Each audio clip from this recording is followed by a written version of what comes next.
దేశవ్యాప్తంగా 7 రాష్ట్రాల్లో 13 అసెంబ్లీ స్థానాల బైపోల్ ఫలితాలు వెలువడుతున్నాయి. 13 అసెంబ్లీ స్థానాలకు జరిగిన బై ఎలక్షన్స్ లో ట్రెండ్స్ వస్తున్నాయి. కాంగ్రెస్ 5 స్థానాలు, టీఎంసీ 4, బీజేపీ, డీఎంకే, ఆప్, జేడీయూ ఒక్కో చోట ముందంజలో ఉన్నాయి. ట్రెండ్స్ ని విశ్లేషిస్తే 13 స్థానాల్లో ఇండియా కూటమి 12 చోట్ల లీడ్లో ఉంది. ఎన్డీఏ జస్ట్ ఒక్క సీట్లోనే ఆధిక్యంలో ఉంది.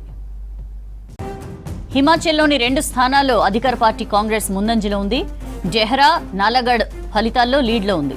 అయితే ఒక్క హమీర్పూర్ మాత్రమే బీజేపీ లీడ్లో కనిపిస్తోంది. బీహార్లోని రూపాలీలో జనతాదళ్ యు, మధ్యప్రదేశ్లోని అమర్వార్లో జనతాదళ్, తమిళనాడులోని విక్రవండిలో డీఎంకే ఆధిక్యంలో ఉన్నాయి. ఇక ఉత్తరాఖండ్లోని 2 స్థానాలు బద్రీనాథ్, మాంగ్లౌర్లోనూ కాంగ్రెస్ లీడ్లో ఉంది.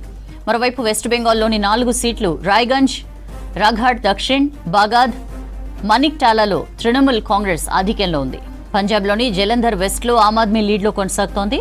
అయితే 12 స్థానాల్లో ఇండియా కూటమి జోరు కనిపిస్తుండటంతో నేతలు సంబరాలు చేసుకుంటున్నారు.